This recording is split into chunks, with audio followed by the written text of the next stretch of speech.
You have spoke and Warhead have listened. This is the new iteration of the ESC. As you can see, these tabs are a lot thicker. If you compare them to the old tabs, the old type come in at 0.3 on my calipers. The new type are coming in at 0.6. These have been thickened so that the overall unit, the overall tab, is much sturdier. It means more solder can be applied to keep it sturdy, and it also means less rubber. These units are very, very strong.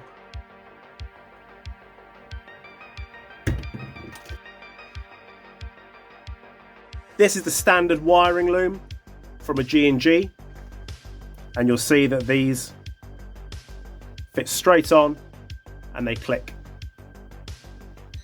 Dependent on the brand of spade connector that your AEG has, you may need to wind them out very slightly. These are the type that I use. These are basically what you get as a standard when you buy hundreds of spade connectors at a time, and you'll see that it is a little bit tight to fit, but it does go on.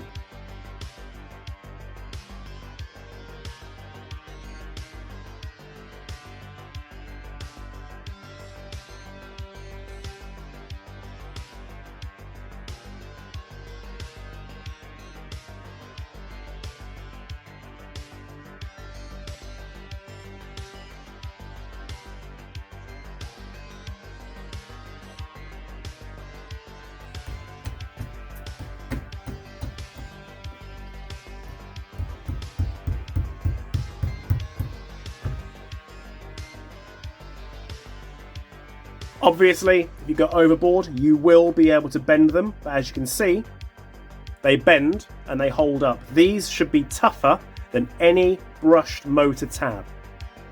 I was told not to do a destruction test, but I don't listen.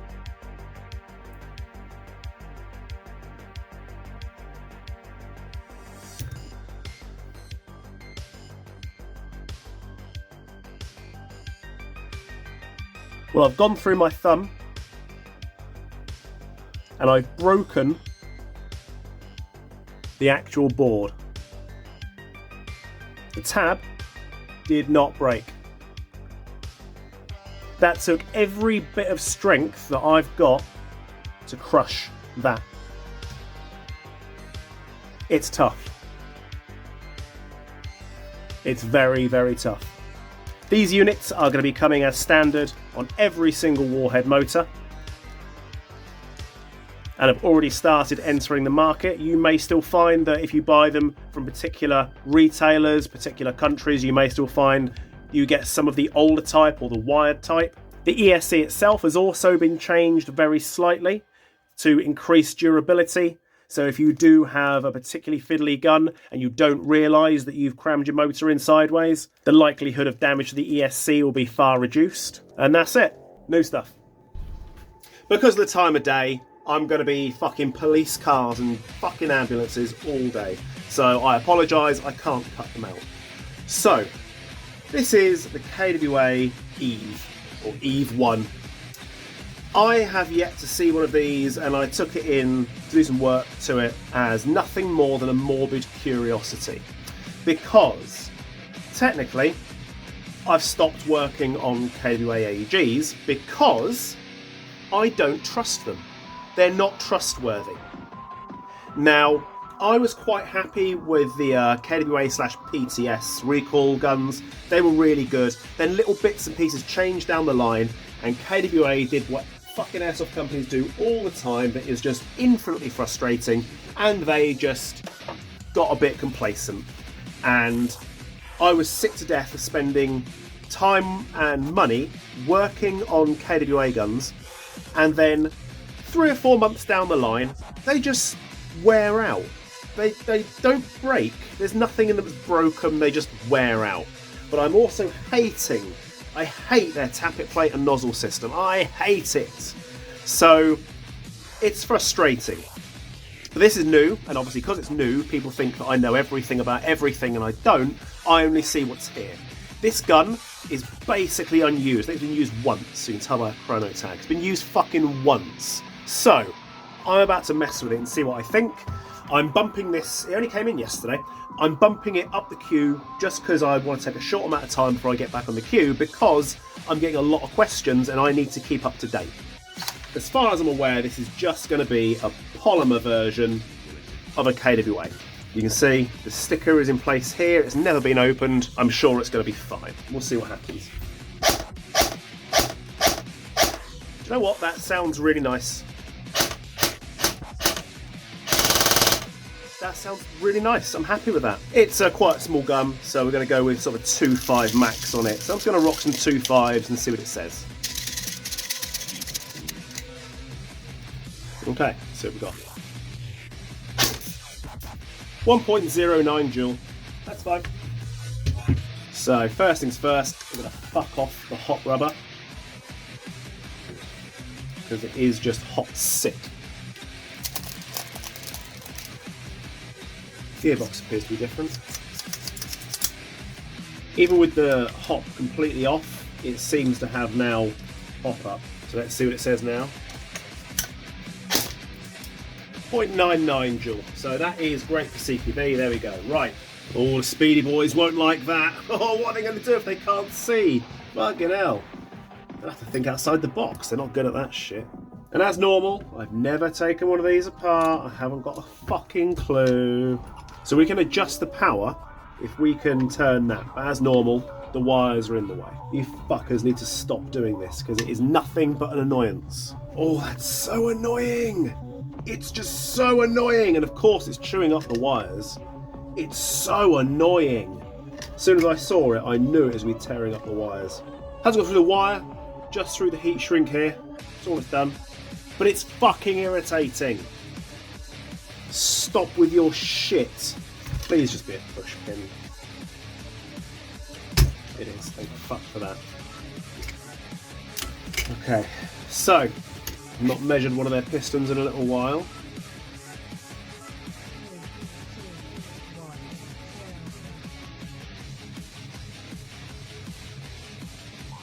.8. Let's use one of these wider racks that I have here. So 21.5. So it's over 1 millimeter wider, which doesn't sound like a lot, but it is when it's going to be rattling around inside your gun. If I lay them next to each other, you can see. You don't want that sliding left or right. It wants to go backwards and forwards only. You can see that it's, again, a piss take. And the pistons that I do enjoy using, the best pistons I've found are these ones. 21.3, 22.8. I mean, it's a lot of difference. So I can't use a full steel rack piston inside here because it will just bounce up and down. And we can't have that. It'll blow the bushings, it'll blow the gears. These are the things you take on when you buy KWA. I'm sure you could fit a decent MOSFET inside here, but I really don't like modifying KWAs. I really don't like it. I don't trust these enough. Massively over volume.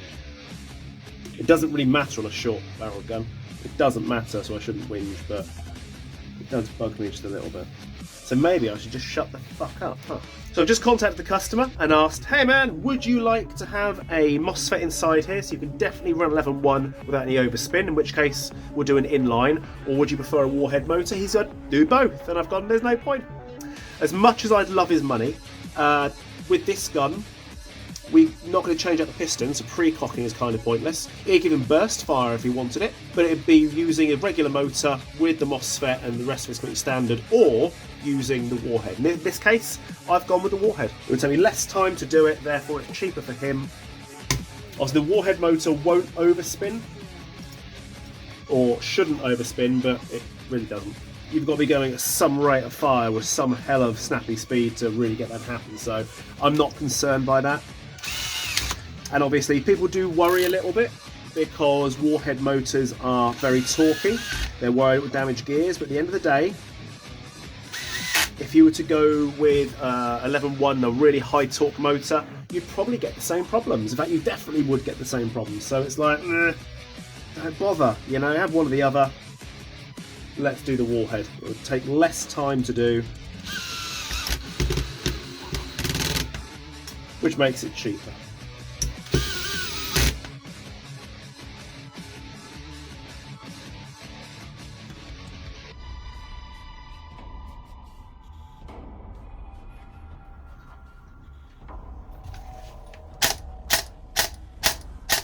So now you listen to it, the nozzle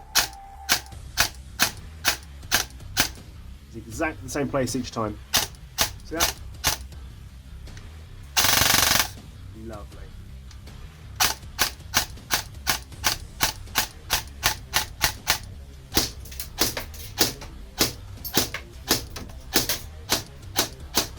Lovely. Happy with that? Now, why the fuck are you playing up? That is shit. That is not good at all. That's really crap. You can see that it is sprung. So from upright, you can see it dropping down. If I go upside down, you can see that it drops back down again. It is sprung. Right, cock it. And then if I push that up, I can lock it. But look how floppy that is. That's wonderful. It's a fantastic design right there. A dash. There we are. It's light. The texture is very much like an MP7. I don't hate it. I do not hate it. I do not hate it. So you can pull this. What a wonderful sound. So you can pull this. Oh, that didn't make my cock itch at all. That's horrible. Okay, there we go. All done. Oh look, here's another one. Okay, this one's brand new as well.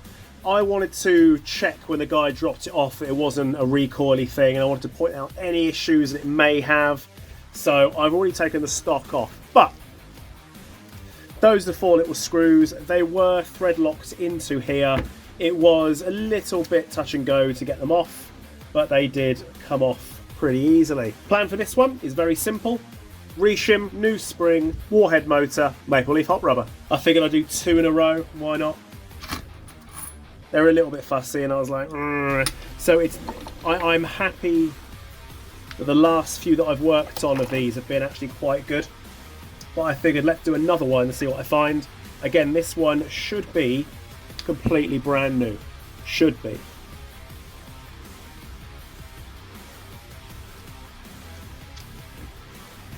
See, I've gone back to my old school setup for this one. You like that?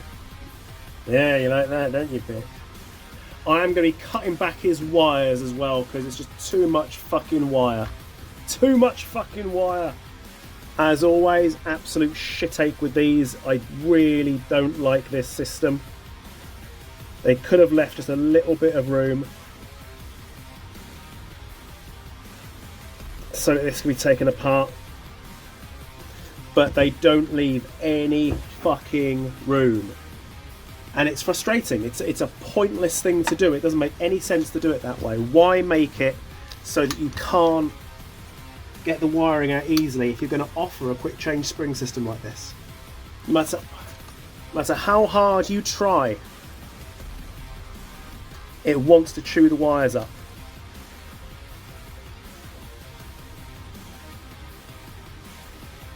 But it's only really on that first twist that it wants to do it. But look at that. It's just so fucking frustrating.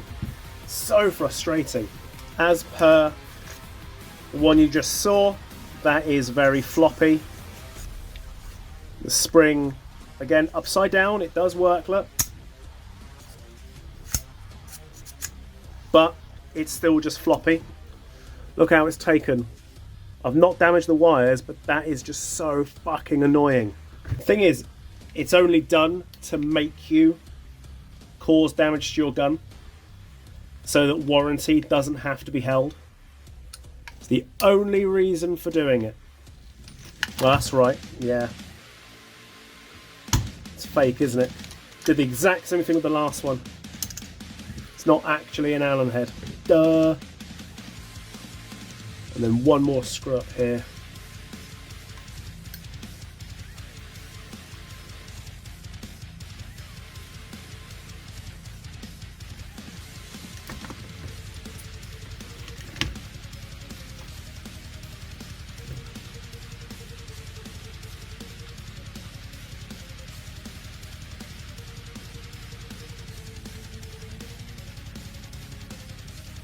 All those fucking gears are lifting it with it.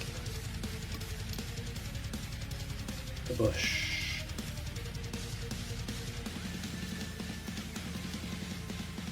Right, it's different. It's different.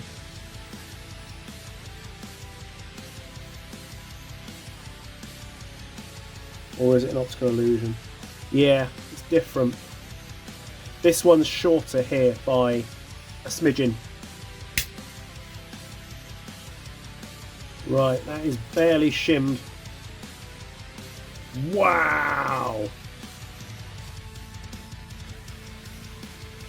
Look at that.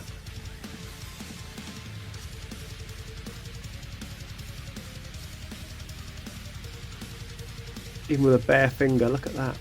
That's fucking horrendous. The other one wasn't like that. There's not a single fucking shim in here. There's one fucking shim. Yeah. Back at your old tricks, eh? KWA. I appreciate that it's a cheaper gun, but fuck off anyway.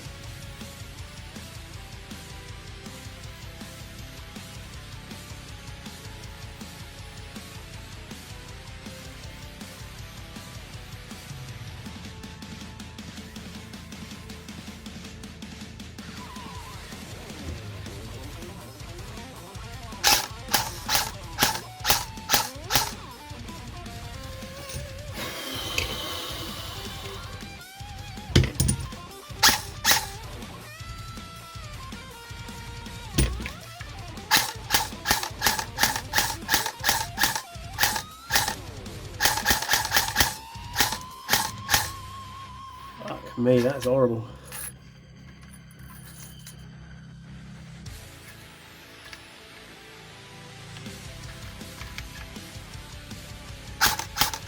Better.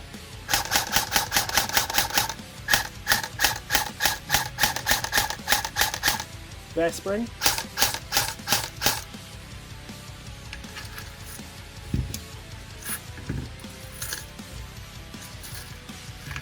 My spring. Night and day, innit?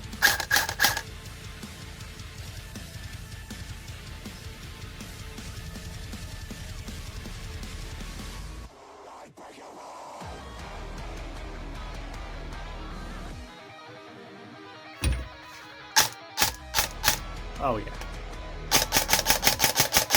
Beautiful. Beautiful.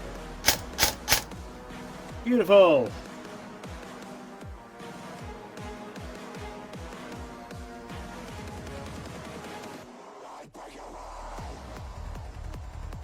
Blue. This one here is blue. Warning, read first. Make sure you press down the magazine follower before inserting the gun. I think common sense. Yeah. Who else does that when they're at work or whatever and something falls off something and touches your body and you shout "hit"? Just so you can then have a conversation about you're an airsofter. Yeah, you know who you are. That's more like it. One fucking joule exactly. And again, 1 joule exactly. 0.99 joule. Yeah. Full auto. Uh-oh. Yeah, I like that. Now obviously, it's still got its plastic spring and whatnot. That's a load of shit, isn't it? It's still got its plastic piston, so I'm telling the guy, don't go mental on the full auto. I really wouldn't.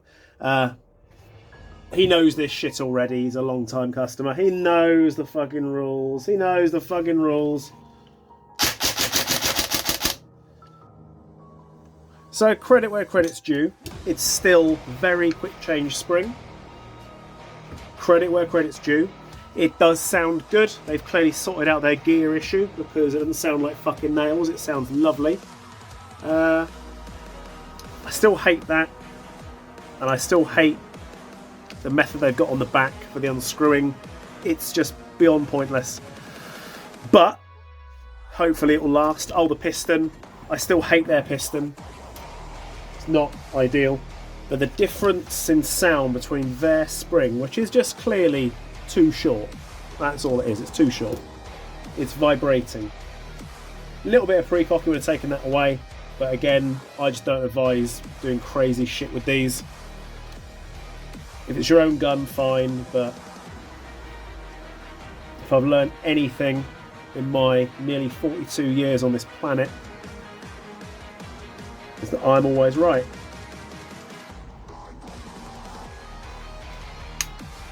And a very wise man named Hayden once said, a very, very wise sentence, everyone's a cunt but me.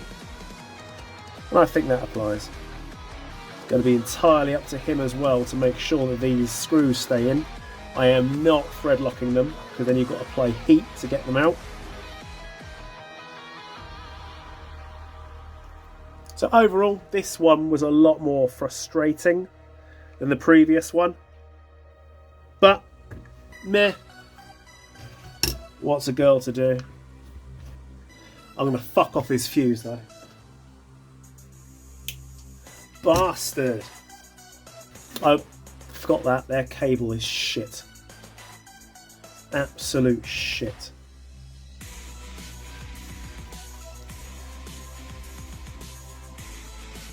Dumb. Dumb.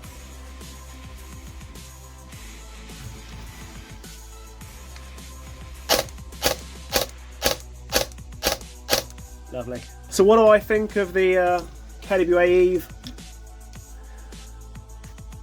Well, I'll work on them. I'm happy to work on them because this took an hour and 5 minutes in total. Hour and 6 minutes now. So it's not hard to work on. It's frustrating in its ways, but I managed to get a service done, reshim, change spring, change motor, change hot rubber, all within a single hour. So that's better than the hassle you get with a lot of the KWA stuff. So hopefully they've sorted out their shitty run and we're all good. Right, fuck off.